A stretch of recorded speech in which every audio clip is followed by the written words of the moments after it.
Well, good morning. Another day here. It's Tuesday. I never know which way I should start my day. Should I go the molasses path or the shop path? I'm not exactly sure who shoveled that one out. I think it was Buddy. But I'm going to go the molasses path this way. I want to head over to the feed shed, and hopefully there's a 2x8 in there so I can build that little bit of a extension on my bag filling little machine that I got there. Because I got some about 6 or 7 pallets of bags to make. Well, I should also actually count up how many small bags we have left. We're probably running dangerously low on that as well. All right, what do we got in here? I suppose I could use that plywood.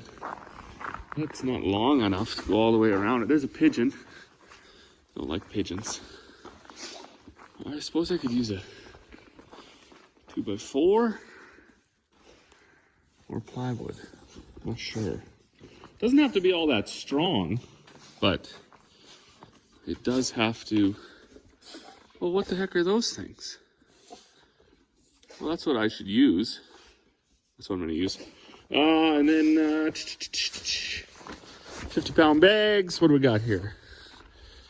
Still got a little bit. Of course, if this new business venture thing that we got on the horizon pans out, we might not. Oh boy, there isn't that many. That's the pallet. Oh boy, I better measure these. Okay, I'll go measure these. And get some more ordered up, I suppose. Come back for those. I'll take those boards with me right now. Okay, so what I want to do is kind of take these cut-offs here. That was from when they built the house, I suppose.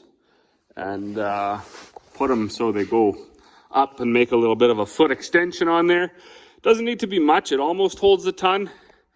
But it's just a little bit shy on height. So I'm not going to get too fancy with it.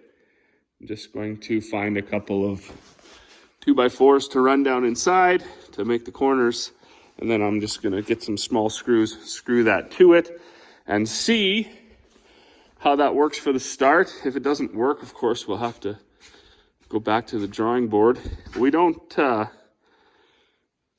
never get that serious about throwing out wood, even small pieces like this. This is just some strapping for whatever, bin package or something came on this, but it'll work just perfect for the corner here, like a so, and then I can go up from there if I need to. Of course, this is going to be pretty junky because it's a little bit weathered already, but whatever. It doesn't have to hold all that much.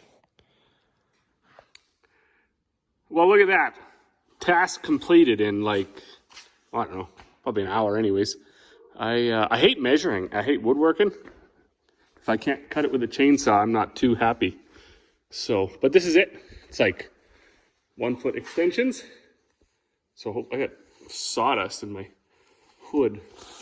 Hopefully that allows me to fit a whole ton of grain in there. I expect when I put the first ton in there, it's going to just blow apart and be all over the ground, but that's just me thinking at this point, and thinking isn't knowing. So I will give it a try. Okay, well, I mean, we're at it again, I guess. Another change in plans. As always the case on a farm, we rarely finish out the day the way we had planned it out at the breakfast table. And in fact, I mean, I've said it before in lots of my videos, we don't even really make a plan anymore. We have like a vague outline of things that should get done if there's time and if everything doesn't just fall apart. And that's basically it. We don't spend a lot of time hashing out details. And, well, this is because of reasons like this. So, I just got the mill fired up. I had everything hooked up. And then I got a call from the gentleman that built our our steel floors this time for those 10,000 bushel grain bins. And he said, yeah, your floors are ready. You know, would you mind picking them up? So, I guess they've been ready for a while. We certainly didn't need to get them over that cold snap, and we don't really need to get them now because we're not going to build those bins anytime soon. but I guess he wants them out of there, and rightfully so. I know what happens too around my place. If you, you know, I have bags sitting there that people order, and then like if they're there for 2 weeks, then they get run over or backed into, or they tip over. I've had them tip over, especially in the spring if they're sitting on ice and it starts to melt underneath of them, and then they fall over. So it's best just to get things done, get your life sorted out. What's going on over here? It's like dog mushers. That's pretty cool if they are. Anyways, I'm gonna go. I got to get some lumber, put down on the trailer, and then head over and get those floors. Oh, okay. Well, I'm back to bin hauling / unloading / whatever you want to call it. That is a fairly wide load to come down the road. Anyways, she's here, safe, final destination. I hauled that other one this morning, or this afternoon, or whenever that was. Now this tilt deck trailer is absolutely fantastic for this, because I just drove it over there and then I just tilted it up and it fell right off. So hopefully we can do that same trick again.